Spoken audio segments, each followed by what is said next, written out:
Voilà, ça y est, ça a bien démarré. Bonjour tout le monde. Donc aujourd'hui, je vous avais dit que je vous ferai une vidéo sur mon achat de Google que je viens d'effectuer parce que les marchés viennent d'ouvrir.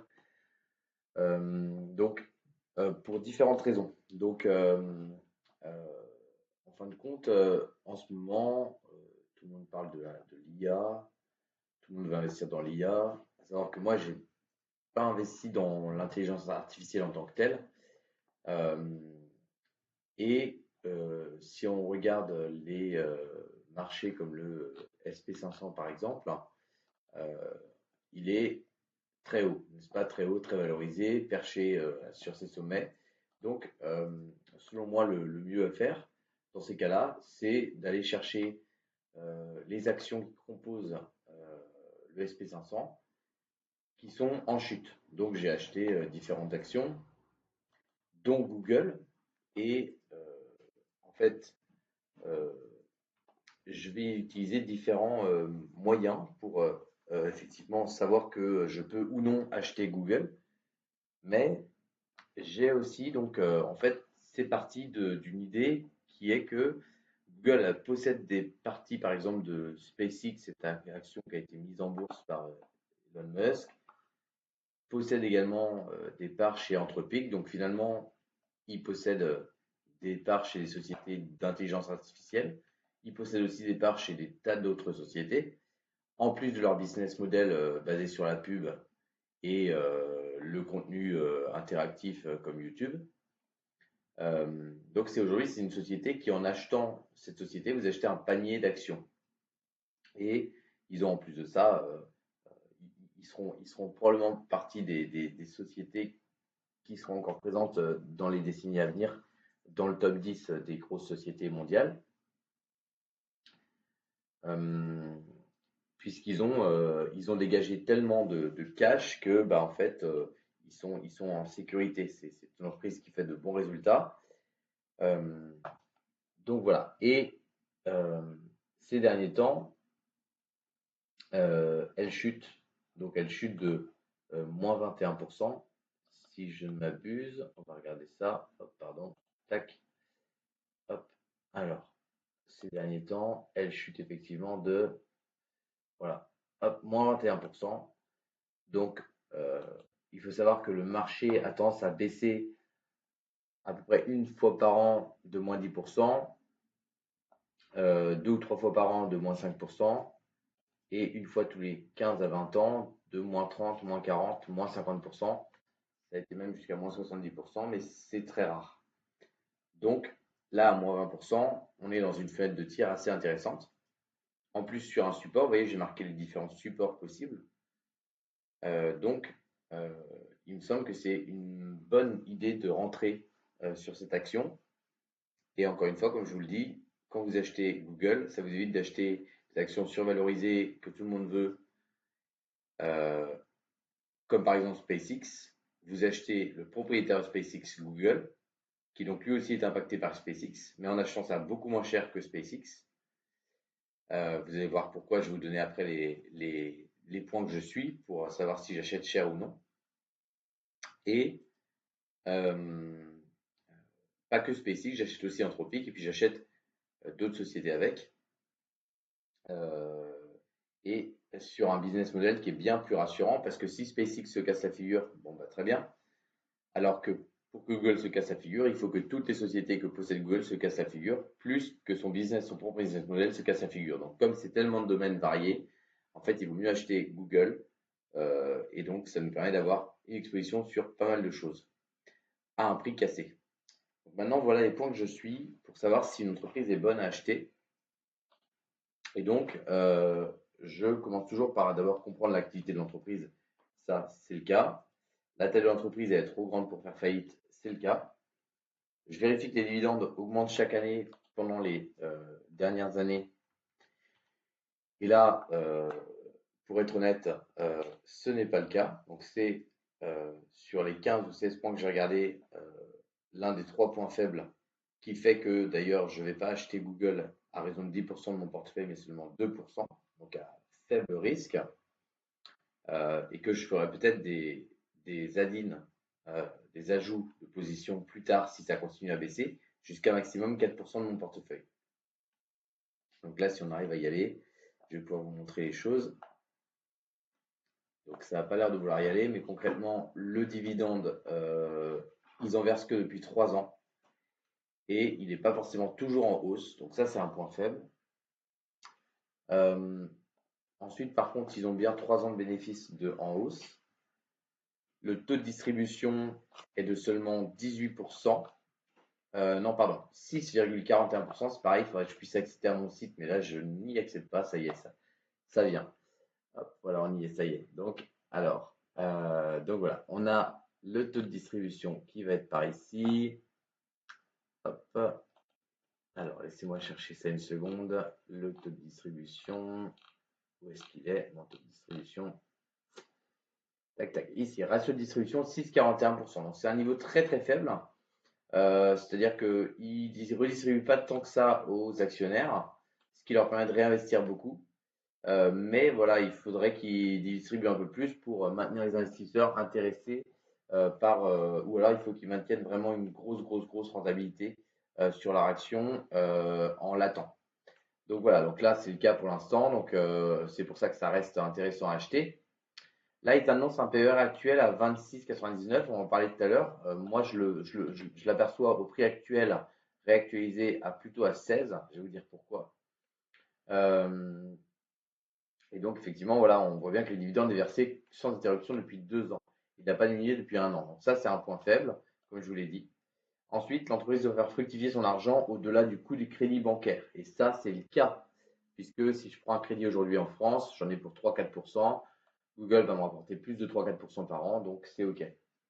Ils ont un avantage concurrentiel déloyal, entre guillemets. Donc effectivement, ils ont un quasi-monopole sur le secteur dans lequel ils sont présents, de par leur taille. Une diversification secteur géographique et effectivement secteur aussi d'activité. Et le taux d'endettement de 60% max, et là en l'occurrence, je le vois sur XTB, et c'est un taux d'endettement qui est de 18%. Donc je ne peux pas vous montrer sur mon téléphone, mais effectivement, on a un taux d'endettement de 18%. Donc on est largement bien. Avec 18%, ils peuvent rembourser 5 fois leur endettement chaque année avec leur chiffre d'affaires. Donc c'est très bien.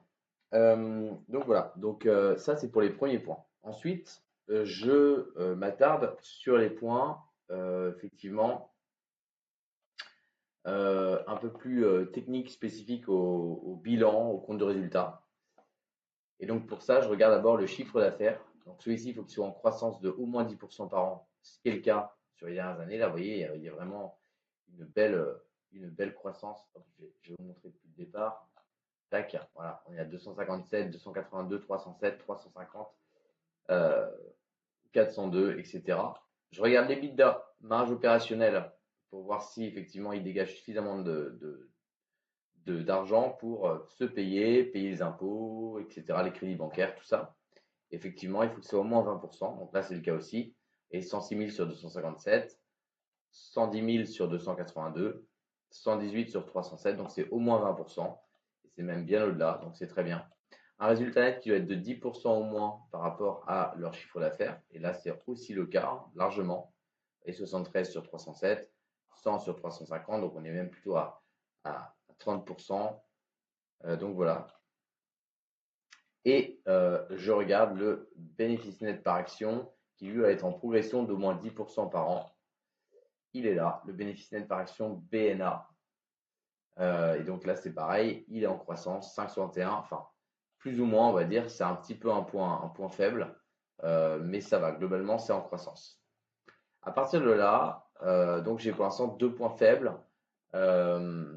Effectivement, enfin, j'ai un point faible pour l'instant qui est le dividende qui n'a pas été versé tout le temps. Mais c'est OK, c'est pas une boîte à verser les dividendes, c'est plutôt une boîte voilà, de prise de valeur latente sur le cours de la boîte.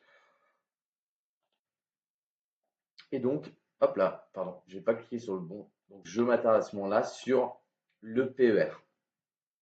Le PER, donc le PER, le meilleur moyen de le calculer, assez simple, c'est de dire je prends le cours de l'action et je le divise par le bénéfice net par action. Et en fait là, ce qu'on voit, c'est que si on prend le cours de l'action actuel à 319 ou 323 ou même 327, et qu'on le divise par le bénéfice net par action actuel, hop, qui, je ne sais plus, on l'avait juste avant, est de, on va regarder ça, bénéfice net par action actuel 2026.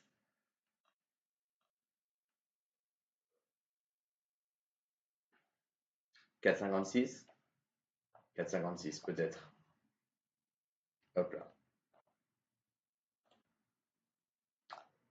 Et ben, ça doit être 4,56. Non, c'est la ligne bleue. C'est la ligne bleue. 20,56. Voilà, 20,56. Donc, effectivement, si je divise maintenant 327 divisé par 20,56, on arrive à 15,90. Donc, pour moi, là, on a effectivement un PER qui est bien en dessous de la moyenne de tous les PER des dernières années, puisqu'en fait, je prends les valorisations, donc le prix de revient, PER, prix de revient. Donc, je prends tous les prix de revient des dernières années, je les additionne. Vous voyez, là, par exemple, on a 23, 29, 15, 21, 18. J'additionne tout ça. OK. Donc, j'additionne 23, 29, 15, 18, 23, plus 29, plus 15, plus 18, plus 21. Voilà, donc ça fait 106, 1, 2, 3, 4, 5, je divise par 5, on arrive à 21,2, c'est le PER moyen des dernières années, et là on est donc, comme je l'ai dit, à 15,90, donc on est en dessous du PER moyen, donc pour acheter cette action, c'est très intéressant. Et enfin, je regarde une dernière chose, je vais sur TradingView pour cela, et je regarde effectivement l'état du RSI. Et là, les RSI donnent le momentum de l'action, c'est-à-dire est-ce qu'il est suracheté, survendu, quel est le volume, et donc quel est le volume et quelle est l'intensité des achats. Là, ce qu'on voit, c'est qu'il est vendu, pas survendu, donc il y a des ventes pas très intenses,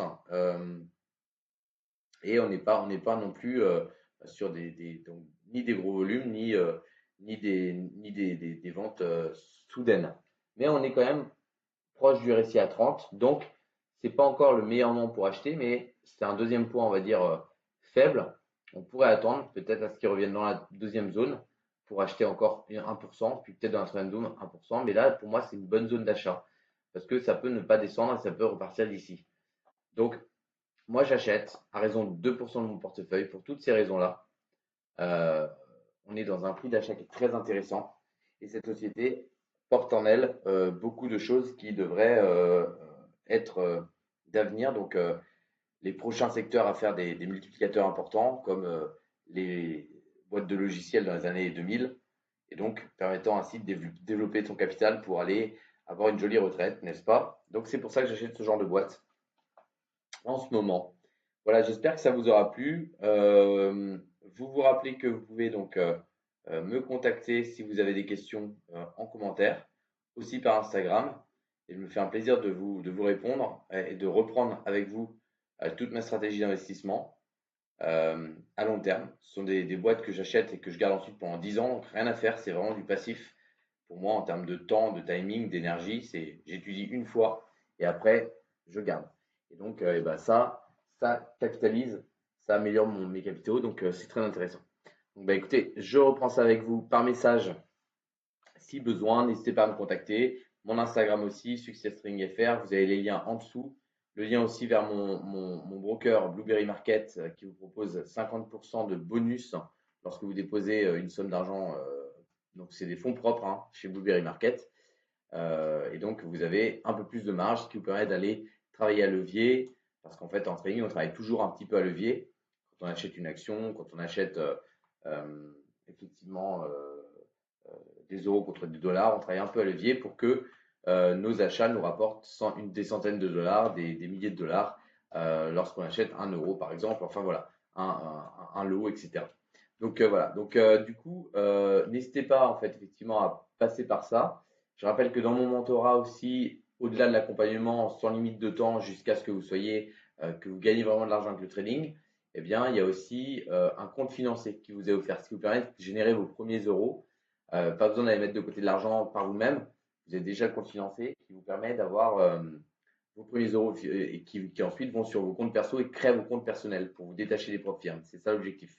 Et donc, en posant chez Blueberry, l'intérêt qu'ils y trouvent, c'est qu'ils vont, euh, ils vont avoir de l'argent en banque chez eux. Et puis, bah, vous aurez effectivement un broker régulé, stable, australien, de très haute qualité, qui va vous aider effectivement, que j'utilise depuis moi 6 ans, 7 ans maintenant.